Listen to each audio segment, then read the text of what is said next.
Guys, तो मैं आप लोगों को बहुत इंटरेस्टिंग टॉपिक लेके आया हूँ और टॉपिक बहुत ज़्यादा इंटरेस्टिंग है और आप लोगों को बहुत मज़ा आने वाला है और हीट ऑफ द टाउन वाला टॉपिक है ये। और मुझे उम्मीद है कि आप लोगों को बहुत मज़ा भी आएगा और इसके बारे में आपको बहुत कम जानकारी होगी, बहुत कम इन्फॉर्मेशन होगी। और जो इन्फॉर्मेशन मैं आपसे साझा करूँगा ना, it can blow your mind. आपके माइंड को बिल्कुल ओपन करके रख देगा कि अच्छा ऐसा भी होता है और इस तरीके से फाइनेंशियली चीज़ें वर्क करती है। तो हॉट ऑफ द टाउन का टॉपिक का नाम है अडानी।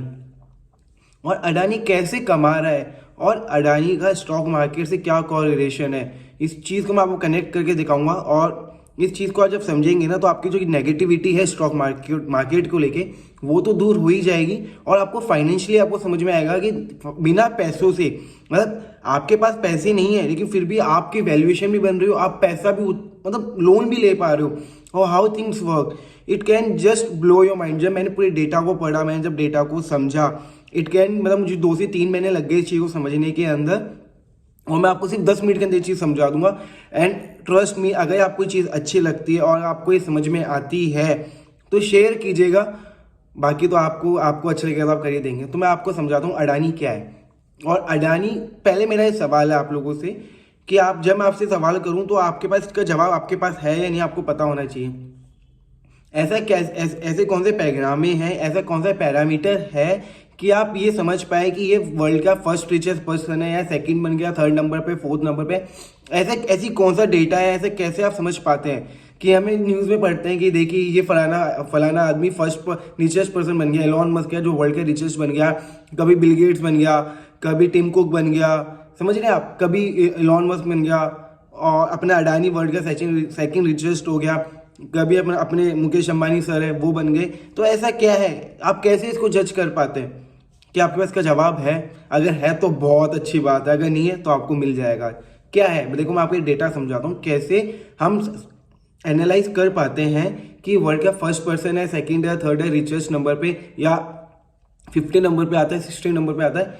ये सिर्फ आप स्टॉक मार्केट की वैल्यूएशन से लगा पाते हैं, और कुछ भी नहीं है। अगर आप उसके स्टॉक की वैल्यूएशन पे जाएंगे तो आप बता पाएंगे कि इसकी मार्केट में ये नेटवर्थ है। मार्केट नेटवर्थ से ही आप बाकी चीज़ों को एनालाइज कर सकते हैं, और किधर से भी आप एनालाइज नहीं कर सकते। आपको जब एनालाइज करने की बात की जाएगी तो आपको स्टॉक मार्केट को समझना पड़ेगा, क्योंकि जब भी अब आता है टॉपिक, अब आपको मैं एक एक सिनेरियो समझाता हूँ। देखिए अडानी क्या, अडानी के 6 स्टॉक है, 6 मेजर स्टॉक्स है जो स्टॉक मार्केट में लिस्टेड है एनएससी एंड बीएससी के अंदर। कौन कौन से? अडानी एंटरप्राइजेस, ठीक है, Adani transmission, okay, Adani total gas, ठीक है, अडानी पोर्ट्स हो गया, अडानी विल्मर, ओके। ये 5 स्टॉक है, अडानी पावर 6। ये 6 कंपनियां अडानी की, जो अडानी के नेम से चलती है, इसमें अडानी की स्टेक है। और इन कंपनी की स्टॉक की वैल्यूएशन देखी जाती है, देख ली कि 6 कंपनी के स्टॉक कितने चल रहे हैं और इसके अंदर कितने आउटस्टैंडिंग शेयर है। अब आउटस्टैंडिंग शेयर क्या होता है कि मार्केट में कितने शेयर लोगों के पास है। मानिए अडानी के 100 शेयर है जो लोगों के पास है और 500 रुपए का शेयर चल रहा है, तो 500 इंटू 100 कितना हुआ? 50,000। एक कंपनी में 50,000 है, और मानिए ऐसे छह कंपनी के 50,000 रुपए की मार्केट में नेटवर्थ चल रही है, तो इनको प्लस कर दिया जाएगा। प्लस करके बना कि 3 लाख रुपए हो गए इन सबके। तो अडानी की जो नेटवर्थ है वो 3 लाख रुपीज हो गई स्टॉक मार्केट की वैल्यूएशन के हिसाब से, ठीक है। उसी के अंदर अगर सब कुछ आएगा, 3 लाख की नेटवर्थ हो गई, फिर उसके एसेट्स आएंगे कि इसके कितने एसेट्स चल रहे हैं मार्केट के अंदर, इसके ऊपर लाइबिलिटीज क्या है। बट मार्केट के अंदर इसकी स्टॉक की वैल्यूएशन कितनी बड़ी है, उसी के अकॉर्डिंग इसकी नेटवर्थ बनेगी। नहीं तो आज इलॉन मस्क जब टॉप रिचेस्ट पर्सन बन चुका था तो अब वो नीचे कैसे हो गया? बस जस्ट बिकॉज कि जो स्टॉक की वैल्यूएशन थी वो डाउन हो गई। $480 से $135 रुपीज आज एलोन मस्क का जो टेस्ला का शेयर है वो ट्रेड कर रहा है। तो एलोन मस्क के शेयर की वैल्यू डाउन हुई तो उसकी जो नेटवर्थ थी वो भी डाउन हो गई, क्योंकि, और ये नेटवर्थ क्या है, आप नेटवर्थ को समझ रहे हैं, इट्स जस्ट एक प्राइस है। वो प्राइस आपको रिचेस्ट बना सकती है, वही प्राइस आपको बैगर भी बना सकती है, बस। लेकिन क्या आप रियल में बैगर हो रहे हो, वो आपका पर्सनल एसेट्स में आता है, समझिए। मेरी एक नेटवर्थ है, मेरी मार्केट में नेटवर्थ 1,000 करोड़ है कि ठीक है भैया इसका स्टॉक लिस्टेड है, इसके 1,000 करोड़ की नेटवर्थ हो गई। बट वो मेरी कंपनी बर्बाद हो गई, मेरी कंपनी का स्टॉक की वैल्यूएशन जीरो हो गई, बट मेरी कंपनी आज भी अच्छा रन कर रही है और मेरी पर्सनल एसेट्स बहुत अच्छे हैं। तो क्या मैं गरीब हुआ? नहीं। वैसे ही अडानी के अंदर चल रहा है, वो अनदर कंसेप्ट हो गया। मैं इसके लिए एक दूसरी वीडियो लेके आऊंगा उसको समझाने के लिए कि स्टॉक मैनिपुलेशन क्या होता है। वो स्टॉक मैनिपुलेशन के अंदर आ गया। अभी अपन अडानी की बात करते हैं वापस से। अब क्या हो रहा है अडानी के अंदर? अडानी ने 2 से 2.5 साल के अंदर अडानी के स्टॉक ने 400% तक की नेट ग्रोथ ली है। मानिए 100 रुपए का शेयर है, 400 रुपए का, 4,000 रुपए का ट्रेड कर रहा है। अडानी एंटरप्राइजेज है, 150 रुपए का शेयर था 2020 के अंदर, आप वो 4,000 के अप्रॉक्स ट्रेड कर रहा है। अडानी ट्रांसमिशन हो गया, अडानी गैस हो गया, अडानी है वो अडानी सोलर प्लांट हो गया, जो अडानी का ग्रीन एनर्जी है। 7 स्टॉक है बेसिक अडानी के। तो ये सब इतने जल्दी कैसे ऊपर भाग रहे हैं और उसमें अडानी कैसे कमा रहा है, तो आप समझिए। अडानी के पास अडानी एंटरप्राइजेज है, उसने क्या किया, उसके इसके पास स्टेक है अडानी पे, अडानी एंटरप्राइजेज की माने 70% की होल्डिंग है। 30% लोगों के पास है, म्यूचुअल फंड के पास है, सबके पास है। 70% होल्डिंग अडानी के पास है। अब अडानी ने क्या किया कि उसने अपने शेयर की प्राइस देखी, किया मेरी शेयर की प्राइस 4,000 रुपये चल रही है, बहुत अच्छा, ठीक है। अडानी के शेयर की प्राइस 4,000 चल रही है। जब वो लिस्टेड हुआ था 400 रुपये में हुआ था, आज वो 4,000 रुपये हो गया। फॉर एन एग्जाम्पल बात कर रहे हैं। अब अडानी क्या करेगा, बोलेगा मेरे पास, बैंक के पास जाएगा, देखिए मेरे पास 70% की होल्डिंग है, 10% की होल्डिंग मैं आपको प्लेज कर रहा हूँ, मैं बेच नहीं रहा हूँ। समझिए, बेचना अलग चीज हो गई, प्लेज करना अलग चीज हो गई। बोला कि भैया मेरी 10% की होल्डिंग है, ये करंट प्राइस चल रही है, 4,000 रुपये करंट प्राइस है, आप डिस्काउंटेड प्राइस है 3,500 रुपये में मुझे इतने इतने रुपए का लोन दे दीजिए, 10% की होल्डिंग मैं दे रहा हूँ आपको।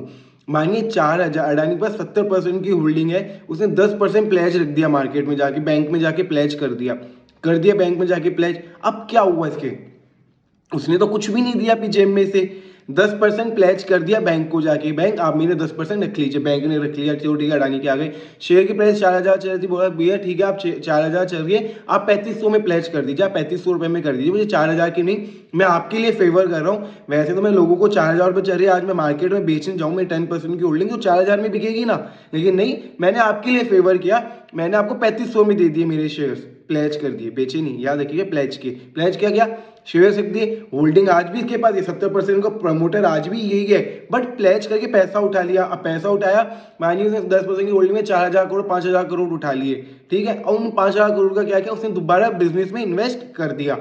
अब आप समझिए, 2 चीजें हुई। पहला, जब इसने स्टॉक प्लेज किए तो स्टॉक की वैल्यूएशन हो सकता है और भी ऊपर जा रही हो, 3,500 में किए, आज 4,500 रुपये स्टॉक की प्राइस हो गई, 5,500 हो गई, 6,000 हो गई, 7,000 हो गई, उसकी स्टॉक की वैल्यूएशन तो बढ़ रही है। साथ में उसने पैसा उठाया है मार्केट से पैसा उठा के बिजनेस में लगा दिया। अब बिजनेस में लगा के क्या हुआ, बिजनेस में उसने रेवेन्यू जनरेट की, प्रॉफिट आया, प्रॉफिट में उसने इंटरेस्ट पे कर दिया, जेब में से उसका कुछ भी नहीं लगा। इनिशियली जब कंपनी स्टार्ट हुई, दैट इज अनदर प्रोसेस, कि उसके बाद जब उन्हें इस मनी को रोटेट किया, having a single penny in his pocket, उसके पास कोई पैसा नहीं होगा, not having a single penny in his pocket, but he has calculating his money, how, just because of pledging this stock. और अडानी अपने सारे स्टॉक को प्लेज कर रहा है। अभी आपने बहुत ज़्यादा न्यूज़ सुनी होगी कि अडानी ने एसीसी का शेयर ले लिया, अंबुजा के शेयर ले लिए। अडानी के पास एसीसी की 63% की होल्डिंग है और अंबुजा की 57% की होल्डिंग है, if I am not wrong right now, okay. अब उसने क्या किया, उसने सारी जितनी भी उसके पास होल्डिंग थी, उसने होल्डिंग फॉरेन बैंक में प्लेज रखवा दी, भैया मेरे पास मेरे ये शेयर है, आप इसको रख लीजिए, मैं बेच नहीं रहा हूँ, आप इसको संभालिए, और मैं आपको अगर मेरी मतलब मैं पैसा नहीं दे पाता, कुछ भी नहीं दे पाता, तो ये कंपनी आपकी हो जाएगी। अब अंबुजा और एसीसी अच्छी कंपनी है, अच्छा नेटवर्थ है, अच्छा प्रॉफिट कमा रही है, सीमेंट के अंदर बहुत अच्छा रेवेन्यू जनरेट करती है अंबुजा एंड एसीसी। अब क्या किया, अडानी ने 12.5 बिलियन करोड़ का डॉलर का लोन उठाया है इन दोनों स्टॉक को प्लेज करने से, 12.5 बिलियन डॉलर का। एंड आई डोंट नो कितना हुआ है, कि मुझे ये समझ में आता है बहुत ज़्यादा है। अब उसने क्या किया, पैसा उठा लिया, स्टॉक उसके पास आ गए, उसने पैसा लिया, भाई एसी से अंबुजा को पैसा दे दिया, भैया मेरी होल्डिंग मुझे दे दो, और उसने वही होल्डिंग उसके पास है, उसने वही होल्डिंग बैंकों में रखवा दी, तुम इसको संभालो, इन कागजों को, मुझे पैसा दे दो, और उसी पैसे से उसने वापिस से मार्केट में लगा दिया, कंपनी के रेवेन्यू जनरेट करना स्टार्ट कर दी, कंपनी ने अपने आप की ग्रोथ एक्सपेंशन के लिए पैसा लगा दिया। अब होल्डिंग की प्राइस बढ़ रही है, क्यों, अब लोगों को अडानी फेवर हो गया, अब अडानी फीवर है। फीवर क्या होता है कि यार अडानी कोई भी चीज बाय करता है ना, लोग उसके पीछे भागे, रेट रेस है। अब ये चीज समझिए, रेट रेस क्या होती है, मैं किसी भी स्टॉक के अगेंस्ट में नहीं हूं, मैं किसी भी स्टॉक के फेवर में नहीं हूं, मैं आपको सिर्फ एक इन्फॉर्मेशन जो मैं समझ पा रहा हूं वही मैं आपको साझा कर रहा हूं, ठीक है। अब क्या हुआ, अडानी जिस चीज पे हाथ लगा, अभी एनडीटीवी पे हाथ लगा, एनडीटीवी का शेयर भाग रहा है, क्यों, अडानी क्यों भाग रहा है, लोगों को फीवर है, क्योंकि लोगों को फोमो हो गया कि यार 100 रुपए का शेयर में 4,000 रुपए का देगा 2 साल के अंदर, अगर आज हमने इसको नहीं बाय किया तो कल ये भी 4,000 को हो जाएगा। क्या ये हो जाएगा या नहीं होगा ये किसी को भी नहीं पता। हो सकता है 400 को शेयर 4 लाख का भी हो जाए, no one has idea about it. Personally मेरे को तो नहीं है, ओके। बट मुझे ये चीज़ समझ में आ रही है कि अडानी कर क्या रहा है, अडानी का बिजनेस पर्सपेक्टिव क्या है, और अडानी के बाद 2.2 लाख करोड़ का डेट है।